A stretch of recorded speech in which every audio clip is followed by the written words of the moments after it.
அப்பாடா, என்ன ஒரு அருமையான பாடல். பா ஒரு டீ கொண்டு போடுப்பா. சரியான வேலைப்பா. சக்கரை தூக்கலாம் வந்துட்டான்ப்பா காலையிலேயே. எப்போதும் போடுற மாதிரி போடுப்பா. உனக்கு தான் சக்கரை வியாதி இருக்கு, எதுக்கு இவ்வளோ சக்கரை கேட்குற? எனக்கு தெரியும், நீ போடு. என்னைக்கு நீ சொல்கிற பேச்சு கேட்டிருக்க? இவ்வளோ சர்க்கரையை போட்டு குடிச்சு வேஸ்ட்டாக உடம்பை கெடுத்துக்கு தான் போகிற நீ. நல்ல கஸ்டமரியா நீ. இந்தாயா சொல்கிறதே செய்ய மாட்டேது, எனக்கு அட்ஜஸ்ட் பண்ணுறது.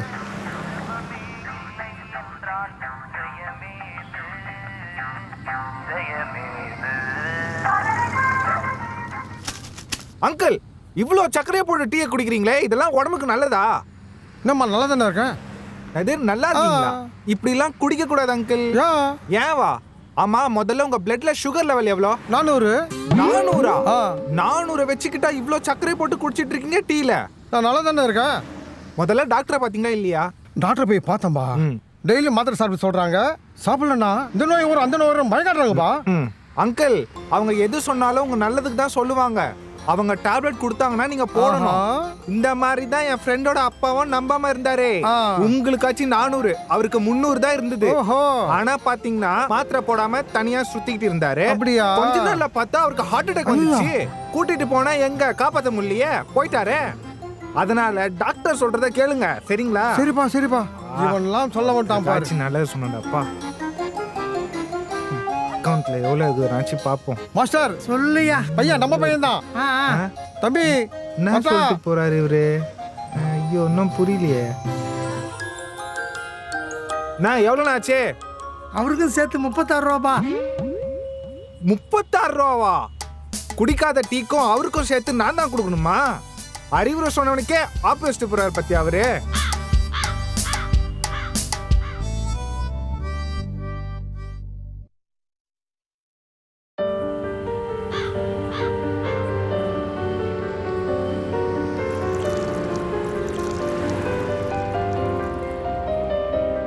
இந்த ரோடை கிராஸ் பண்ணுறதுக்கு எவ்வளோ கஷ்டமாக இருக்குது. அப்பா அப்பா காத்தாரு சோத்திரம்பா.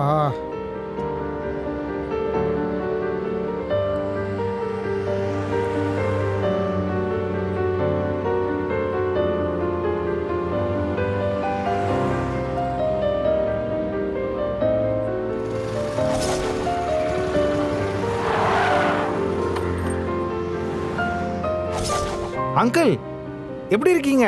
யார் பாது? நான் தான் அங்கிள், விக்கி. உங்களுக்கு தெரியல? அப்பா எப்படி நல்லா இருக்கிறியாப்பா? அங்கிள், உங்களுக்கு என்ன ஆச்சு?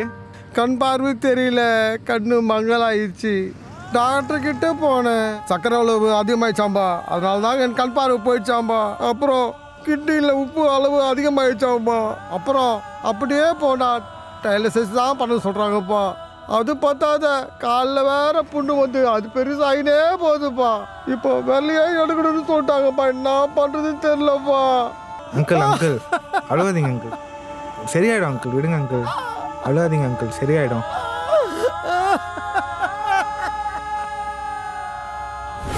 இந்த கதையில பாத்தீங்கன்னா இவருக்கு சக்கரை வியாதி வந்தும் அதோட ஆபத்துகளை உணராம கேர்லெஸ்ஸா இருக்காரு. ஆனா சக்கரை வியாதி ஒரு சைலண்ட் கில்லர்னு இவருக்கு தெரியல. இதனால நாளடைவுல நிறைய பின் விளைவுகள் ஏற்படுது. கண் பார்வை பாதிக்கப்படுது, கிட்னி ஃபெயிலியர் ஆகுது, கால்கள்ல புண்ணு வந்து விரலையே எடுக்கிற சூழ்நிலை வருது. இதை பார்த்துட்டு இருக்கிற உங்களுக்கும் அல்லது உங்க வீட்டாருக்கும் சக்கரை வியாதி இருந்தா தயவு செய்து ஜாக்கிரதையா இருங்க. கரெக்டா ட்ரீட்மெண்ட் எடுத்துக்கோங்க, டயட் ஃபாலோ பண்ணுங்க, டெய்லி எக்ஸசைஸ் பண்ணுங்க. இந்த சக்கரை வியாதியின் பின் விளைவுகள்ல இருந்து தப்பித்துக் கொள்ளுங்க.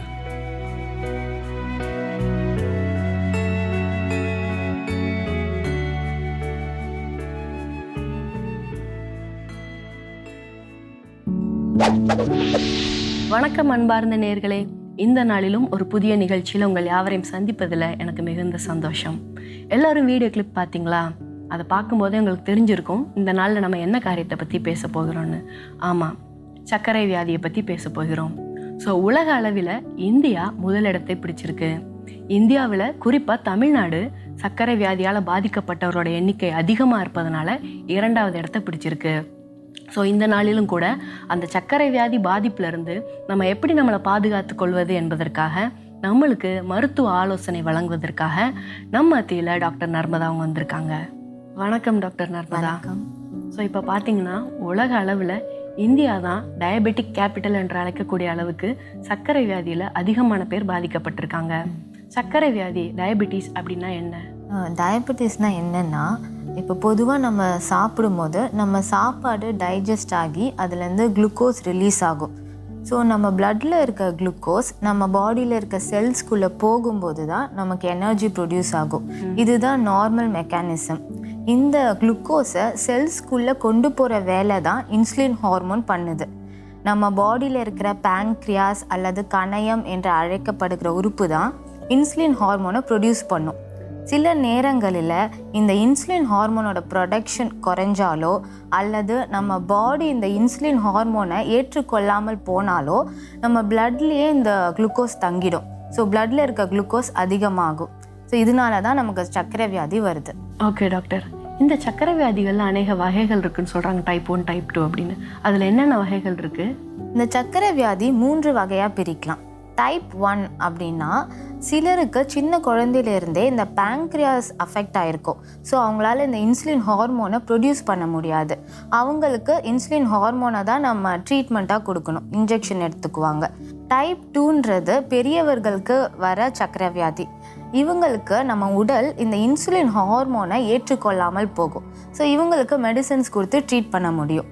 3வது வகை ஜெஸ்டேஷனல் டயபெட்டிஸ் அப்படி சொல்லுவோம். இது கர்ப்பிணி பெண்களுக்கு வர சர்க்கரை வியாதி. ஸோ ப்ரெக்னென்சி டைமில் வர சில ஹார்மோன் சேஞ்சஸ்னால இந்த சர்க்கரை வியாதி வரும். ஸோ ப்ரெக்னென்சி டைம் முடியும் போதே இந்த டயபெட்டிஸும் க்யூர் ஆகிடும். ஸோ அவங்களுக்கு நார்மல் லெவலுக்கு வந்துடும். ஓகே டாக்டர், இப்போ ரத்தத்தில் குளுக்கோஸோட அளவு அதிகமாக இருக்கிறதுனால நம்ம சரீரத்துக்கு என்ன பாதிப்பு வரும்?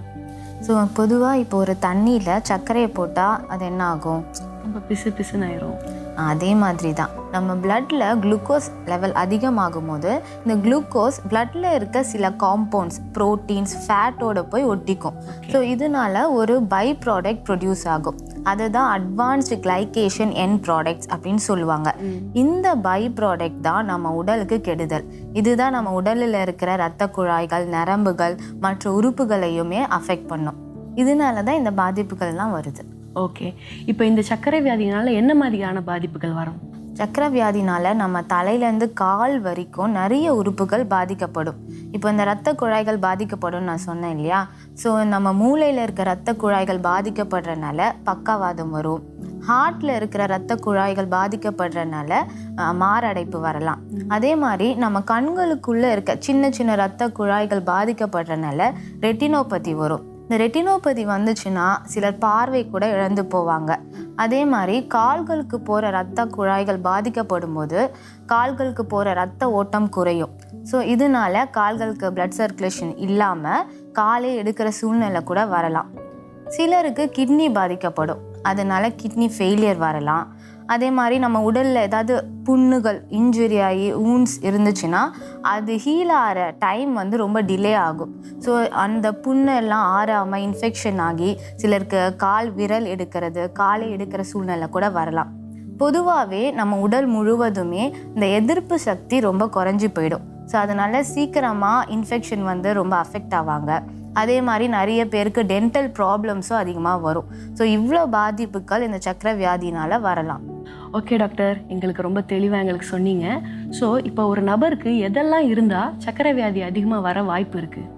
ஸோ இந்த சர்க்கரை வியாதிக்கான ரிஸ்க் ஃபேக்டர்ஸ்ன்னு சொல்லுவாங்க. ஸோ ஒருத்தரோட ஏஜ் அதிகமாகவே அவங்களுக்கு டயபெட்டிஸ் வர்றதுக்கான ரிஸ்க்கு அதிகம். அதே மாதிரி நம்ம ஃபேமிலியில் யாருக்காவது சர்க்கரை வியாதி இருந்தாலும் நமக்கு சர்க்கரை வியாதி வர்றதுக்கான ரிஸ்க் அதிகம். அதே மாதிரி நம்ம எடை அதிகமாக இருந்தால், ஸோ ஒபீஸாக இருக்கவங்க, இந்த பிஎம்ஐ மோர் தென் 25 அப்படி இருந்துச்சுனாலும் நமக்கு ரிஸ்க் அதிகம். அதே மாதிரி செடென்ட்ரி லைஃப் ஸ்டைல், இப்போ அதிகம் பேர் உட்காந்த இடத்துலையே தான் நம்ம ஒர்க் பண்ணுறோம் கம்ப்யூட்டர் சிஸ்டமில். ஸோ அதிகமாக ஃபிசிக்கல் ஆக்டிவிட்டியே இருக்கிறது இல்லை.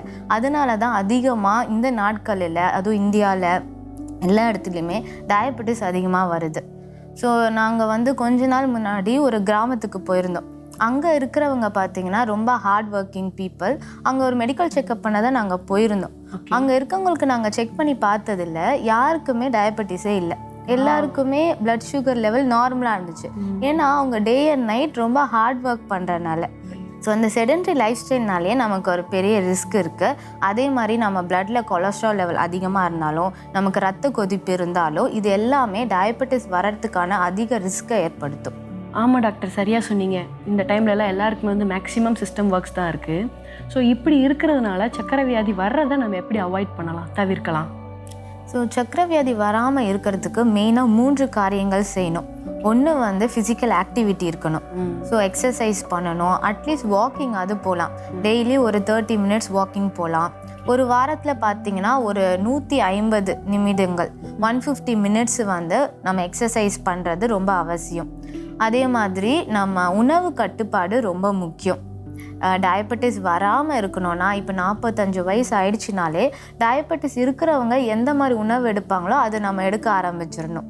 அதே மாதிரி நம்ம வெயிட் ரிடக்ஷன் பண்ணணும். ஸோ BMI less than 25 இருக்கணும். ஸோ அந்த மாதிரி நம்ம இந்த எல்லா ப்ரிகாஷன்ஸ் எடுக்கும்போது டயபெட்டிஸ் வராமல் நம்ம தவிர்க்கலாம். ஓகே டாக்டர், இப்போ வந்து இந்த சர்க்கரை வியாதிகளுக்கு வந்து ஏதாவது அறிகுறிகள் இருக்கா? அந்த கால் வீங்கிறது, ஒரு சில பேருக்குலாம் கால்லாம் எரியும்ல. ஸோ இமீடியட்டாக போய் ஏதாவது செக் பண்ணுறதுக்கு மாதிரி ஒரு அறிகுறிகள் தெரிஞ்சால் எல்லோரும் கொஞ்சம் சுதாரிச்சுக்குவாங்கல்ல. ஸோ என்னென்ன மாதிரி அறிகுறிகள் இருக்கலாம்னா, சிலருக்கு வந்து ரொம்ப திடீர்னு பசி எடுக்க ஆரம்பிக்கும். சிலர் அடிக்கடி யூரின் பாஸ் பண்ணிகிட்டே இருப்பாங்க. ஸோ அதனாலேயே அதிகமாக தாகமும் எடுக்கும். ஸோ இந்த 3 காரியங்களும் டயபெட்டிஸ் இருக்கிறவங்களுக்கான அறிகுறிகள். அதே மாதிரி சிலருக்கு வந்து திடீர்னு ரொம்ப வெயிட் லாஸ் ஆகும். திடீர்னு பாடியில் டயர்ட்னஸ், வீக்னஸ் வரும். அதே மாதிரி அவங்க பாடியில் ஏதாவது புண்ணு இருந்தாலும் ஆறாமையே இருக்கும். ஸோ இந்த மாதிரி ஏதாவது அறிகுறிகள் இருந்தாலே அவங்க போய் டயபெட்டிஸ் இருக்கா இல்லையான்னு செக் பண்ணி பார்க்கறது ரொம்ப அவசியம். Okay doctor, thank you. இப்போ வந்து இந்த சர்க்கரை வியாதி வந்து இருக்கா இல்லையா அப்படின்னு சொல்லிட்டு நம்ம முன்னாடியே போய் ஒரு முன்னெச்சரிக்கையாக பரிசோதனை பண்ணிக்கலாமா? ஆமாம், கண்டிப்பாக பண்ணிக்கலாம். ஸோ வந்து டயபெட்டிஸ் இருக்கா இல்லையான்றது ஒரு ஏஜ் ஒரு 40 இயர்ஸ் மேலேயே ஒரு 6 months ஒன்ஸ் வந்து ஸ்க்ரீனிங் டெஸ்ட் மாதிரி நம்ம பண்ணி பார்த்துக்கலாம். இல்லைனா இந்த அறிகுறிகள் இருந்துச்சுனாலே அவங்க போய் உடனடியாக கூட ஒரு டயபெட்டிஸ்க்கு ஸ்க்ரீனிங் டெஸ்ட் பண்ணலாம். ஸோ என்னென்ன டெஸ்ட்டுன்னு பார்த்தீங்கன்னா, நம்ம பிளட் சுகர் லெவல் பார்க்கலாம். ஸோ வந்து இது வந்து ஜென்ரலாக ஒரு random blood sugar. So any time ஒரு பிளட் சுகர் லெவல் மோர் தென் 200 இருந்தாலே அவங்களுக்கு டயபெட்டிஸ் இருக்குன்னு அர்த்தம். இல்லை ஸ்பெசிஃபிக்காக பார்க்கணுன்னா ஃபாஸ்டிங் பிளட் சுகர், வெறும் வயிற்றில் பிளட் சுகர் லெவல் பார்க்கலாம். இல்லை சாப்பிட்டு 2 hours கழிச்சு பிளட் சுகர் லெவல் பார்க்கலாம். அதே மாதிரி ஒரு ஸ்பெஷல் டெஸ்ட் இருக்குது, அது HbA1cன்னு சொல்லுவோம். இது வந்து நம்ம ரத்தத்தில் ஒரு 2 to 3 monthsக்கு பிளட் சுகர் லெவல் எப்படி இருந்துச்சு அப்படின்றத ஒரு ஆவரேஜாக சொல்லும். ஸோ இதெல்லாம் வச்சு நமக்கு சுகர் இருக்கா இல்லையான்னு நம்ம கண்டுபிடிச்சிக்கலாம். ஓகே டாக்டர், இப்போ சர்க்கரை வியாதியில் பாதிக்கப்படுறாங்க, அதுக்குரிய காரியங்கள்லாம் பார்க்குறாங்க. ஓகே, பட் அதுக்கு முன்னாடி ஸ்டேஜ் ஒன்று இருக்குல்ல, ப்ரீ டயபெட்டிஸ் அப்படின்னு சொல்லிட்டு, அந்த நிலை பற்றி கொஞ்சம் சொல்கிறீங்களா? ப்ரீ டயபெட்டிஸ்ன்றது என்னென்னா, இப்போ நம்ம பிளட் சுகர் லெவல் எடுக்கும்போது ஒரு லெவலுக்கு மேலே இருந்தால் நமக்கு டயபெட்டிஸ் அப்படின்னு நம்ம கண்டுபிடிச்சிடுவோம். ஒரு லெவலுக்குள்ளே இருக்கும்போது நார்மல் லெவலாக இருக்கும். ஸோ இது ரெண்டுத்துக்கும் நடுவில் இருக்கிறது தான் ப்ரீ டயபெட்டிஸ். ஸோ அதாவது டயபெட்டிஸ் வர்றதுக்கு முன்னாடியான ஒரு ஸ்டேஜ். இந்த ஸ்டேஜை நம்ம கண்டுபிடிச்சிட்டாலே நம்ம சொன்னோம் இல்லையா, அந்த ப்ரிகாஷன்ஸ் இதெல்லாம் நம்ம வந்து ஸ்ட்ரிக்டாக ஃபாலோ பண்ணும்போது டயபெட்டிஸ் வர்றதை நம்ம தவிர்க்கலாம். இல்லை அட்லீஸ்ட் டிலேவாவது பண்ண முடியும். ஓகே டாக்டர், இப்போ டெஸ்ட்டில் வந்து ஒரு சர்க்கரை வியாதி இருக்குன்னு கண்டுபிடிச்சிட்டாங்க, அதுக்கப்புறம் அவங்க என்ன செய்யணும்? இப்போ நமக்கு டயபெட்டிஸ் வந்துருச்சுன்னு கண்டுபிடிச்ச அப்புறம் கரெக்டாக ட்ரீட்மெண்ட் எடுத்துக்கணும். So every 3 months once blood sugar level check பண்ணி டாக்டர்கிட்ட போய் கரெக்டாக மெடிசின்ஸ் வாங்கி நம்ம எடுத்துக்கணும். மெடிசின்ஸ் மட்டும் எடுத்தால் பத்தாது, அதோட கூட உணவு கட்டுப்பாடு ரொம்ப அவசியம். ஸோ அதிகமாக சர்க்கரை எடுத்துக்கிறது, ஸ்வீட் எடுக்கிறது, இது எல்லாத்தையும் அவாய்ட் பண்ணி டயபெட்டிக் டயட்டை ஸ்ட்ரிக்டாக ஃபாலோ பண்ணும். அதோட கூட எக்ஸசைஸ் கண்டிப்பாக பண்ணணும். வாக்கிங் போகணும். Daily at least 20 minutes, at least weekly 150 minutes வந்து நம்ம எக்ஸசைஸ் பண்ணணும். ஸோ இதெல்லாம் பண்ணும்போது நமக்கு டயபெட்டிஸ்னால வர காம்ப்ளிகேஷன்ஸை ப்ரிவென்ட் பண்ண முடியும். ஓகே, இப்போ அநேக வந்து மருத்துவர்கள் என்ன சொல்லியிருக்காங்கன்னா, இந்தியாவில் மட்டுமே 10 கோடிக்கு அதிகமானவங்க வந்து இந்த சர்க்கரை வியாதினால் பாதிக்கப்படுறாங்கன்னு. ஸோ நீங்கள் சொல்கிற காரியங்கள் எல்லாமே பார்த்தீங்கன்னா ஒவ்வொரு அந்த சர்க்கரை வியாதியால் பாதிக்கப்பட்டவர்களோட சரீரத்தில் கண்ணுலேருந்து கிட்னிலேருந்து அநேக காரியங்களை வந்து அது பாதிப்புக்குள்ளாக்குது. இந்த மாதிரி அவங்க சரீர உறுப்புகளை வந்து நம்ம பாதுகாக்கிறதுக்கு என்ன செய்யலாம்? ஸோ மெயினாக வந்து நம்ம பிளட்டில் இருக்கிற குளுக்கோஸ் லெவல் அதிகமாகாமல் கண்ட்ரோலில் வச்சுக்கணும். ஓகே, அதோட கூட நம்ம சரீர உறுப்புகளை ஃப்ரீக்வெண்ட்டாக நம்ம வந்து செக் பண்ணி பார்த்துக்கணும். ஸோ எவ்ரி 3 months நம்ம பிளட் சுகர் லெவல், HbA1c பார்த்து டாக்டர்கிட்ட போய் கரெக்டாக வந்து ஃபாலோ பண்ணிக்கணும். அதோட கூட நம்ம கண்கள் பாதிக்கப்பட்டிருக்கான்னு பார்க்க வருஷத்தில் ஒன்ஸ் அட்லீஸ்ட் போய் ரெட்டினல் செக்கப், கண் டாக்டர்கிட்ட போய் நம்ம கண் செக்கப் பண்ணி பார்த்துக்கணும். இந்த ரெட்டினோபதிலேயே நிறைய ஸ்டேஜஸ் இருக்குது. ஸ்டேஜ் 1ல இருந்து ஸ்டேஜ் 2 போகாமல் தவிர்க்க முடியும் சீக்கிரமாகவே நம்ம கண்டுபிடிச்சிட்டா. ஸோ எவ்ரி இயர்லி ஒன்ஸ் நம்ம கண்களுக்கு செக்கப் பண்ணணும். அதோட கூட நம்ம வருஷத்தில் ஒன்ஸ் வந்து பல் செக்கப் பண்ணிக்கலாம். அதோட கூட ஹார்ட் செக்கப்பும் பண்ணிக்கணும். ஏன்னா நான் ஏற்கனவே சொன்ன மாதிரி மாரடைப்பு வர்றதுக்கான வாய்ப்புகள் இவங்களுக்கு அதிகம். ஸோ ECG எடுத்து பார்த்து ஒரு செக்கப் பண்ணிக்கணும். அதே மாதிரி வருஷத்தில் ஒன்ஸ் வந்து ஜென்ரலான பிளட் செக்கப் பண்ணிக்கணும். பிளட்டில் இருக்க கொலஸ்ட்ரால் லெவல், அதோட கூட கிட்னி ஃபங்க்ஷன் டெஸ்ட், இது எல்லாமே பார்த்துக்கணும்.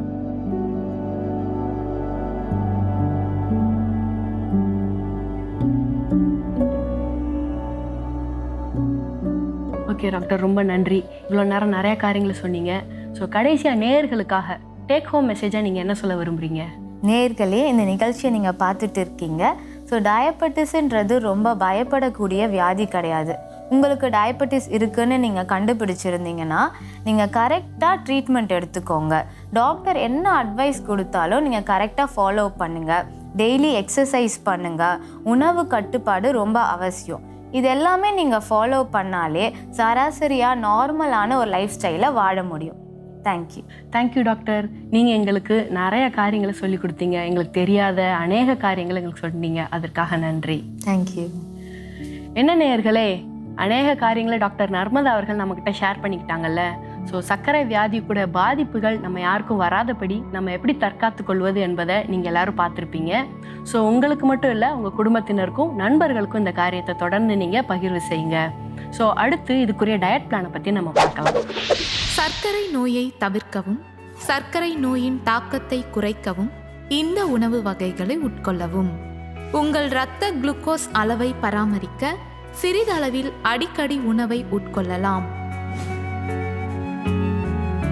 உங்கள் உணவில் அதிக கிளைசமிக் இண்டெக்ஸ் கொண்ட உணவு வகைகளை தவிர்க்கவும்.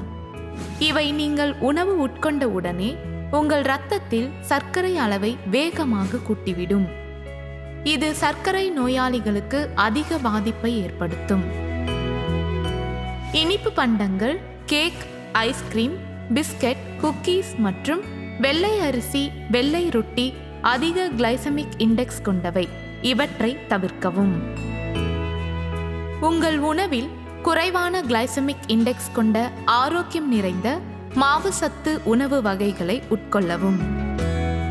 அவைகள் முழு தானியங்கள், அதாவது சிவப்பு அரிசி, ஓட்ஸ், கோதுமை, வார்கோதுமை, கேழ்வரகு, சோளம், மக்காச்சோளம் என்பவைகள். உங்கள் உணவில் பழங்கள் மற்றும் காய்கறிகளை அதிகம் சேர்த்து கொள்ளலாம். பழங்களில் அதிக கிளைசமிக் இண்டெக்ஸ் கொண்ட பழங்களை தவிர்க்கவும். அவைகள் வாழைப்பழம், மாம்பழம், தர்பூசணி, திராட்சை, அன்னாச்சி பழம் போன்றவற்றை தவிர்த்து மற்ற பழங்களை உட்கொள்ளலாம். பழங்களை முழு பழமாகவே உட்கொள்ள வேண்டும். பழச்சாறை தவிர்க்கவும். இதனால் உங்களுக்கு நார்ச்சத்து அதிகமாக கிடைக்கும். நார்ச்சத்து உங்கள் இரத்தத்தில் சர்க்கரை அளவை கட்டுப்படுத்தவும், இரத்தத்தில் கெட்ட கொழுப்பை சேரவிடாமல் தடுக்கவும் உதவுகிறது. காய்கறிகளில் வேர்கள் மற்றும் கிழங்கு வகை காய்கறிகளை தவிர்க்கவும். பச்சை காய்கறிகள் மற்றும் பச்சை இலை காய்கறிகளை அதிகமாக உட்கொள்ளலாம். முழு பயிர்களில் அதிக அளவில் புரத சத்து மற்றும் பிற உட்சத்துக்கள் நிறைந்துள்ளன. அவை சர்க்கரை நோயாளிகளுக்கு ஏற்றவைகளாகும். கொண்டை கடலை, பாசிப்பயிறு, கிட்னி பீன்ஸ் போன்றவைகள் இதற்கு உதாரணம். நட்ஸ் மற்றும் விதைகள் உடலில் இரத்த குளுக்கோஸ் அளவு மற்றும் கொழுப்பின் அளவை பராமரிக்க உதவுகிறது. வால்நட், பாதாம், பிஸ்தா மற்றும் ஆளி விதை, பூசணி விதை, சியா விதைகள் அதிக சத்து மிகுந்த உணவுகளாகும். முழு பாலால் ஆன உணவுகளை தவிர்க்கவும். இரத்தத்தில் உள்ள சர்க்கரை அளவை கட்டுப்படுத்த கொழுப்பு நீக்கப்பட்ட பாலையே உட்கொள்ள வேண்டும். கெட்ட கொழுப்பு மிகுந்த உணவு வகைகளை தவிர்க்கவும். சிவப்பு இறைச்சி, நெய், வெண்ணெய், தேங்காய் எண்ணெய் மற்றும் பாம் ஆயில் இதற்கு உதாரணம். நீங்கள் மீன், தோல் இல்லாத சிக்கன் மற்றும் முட்டையின் வெள்ளைக்கரு உட்கொள்ளலாம். ஒமேகா 3 சத்து நிறைந்த மீன் வகைகளை உட்கொள்வதால் மாரடைப்பிற்கான அபாயம் குறைகிறது. உங்கள் உணவில் சர்க்கரையை சேர்ப்பதை தவிர்க்கவும் மற்றும் கார்பனேட் செய்யப்பட்ட பானங்களை முழுவதுமாய் தவிர்க்க வேண்டும். இந்த குளிர்பானங்களில் சர்க்கரையின் அளவு மிக அதிகமாக இருப்பதால் இது இரத்தத்தில் சர்க்கரையின் அளவை திடீரென உயர்த்திவிடும் மற்றும் பல்வேறு நோய்களுக்கு முன்னோடியாக இருக்கும். உங்கள் உணவில் உப்பின் அளவை குறைக்கவும். ஒரு நாளைக்கு 1 டீஸ்பூன் அதாவது 6 கிராம் அளவு உப்பு மட்டுமே உட்கொள்ளவும். இதனால் இரத்த கொதிப்பு நோயின் அபாயமும் குறையும். இந்த எல்லா ஆலோசனைகளையும் நீங்கள் பின்பற்றினால் சர்க்கரை நோயை நீங்கள் எளிதாக கட்டுப்படுத்திவிட முடியும். என்ன நேயர்களே, அநேக மருத்துவ ஆலோசனைகளை கேட்டு தெரிஞ்சு பெற்றுக்கொண்டீங்களா? இந்த காரியங்கள் எல்லாம் உங்களுக்கு ரொம்பவே யூஸ்ஃபுல்லாக இருக்கும்னு நினைக்கிறேன். ஸோ மீண்டும் அடுத்த வாரம் ஒரு புதிய மருத்துவ ஆலோசனையோடு உங்கள் யாவரையும் சந்திக்கிறோம். நன்றி.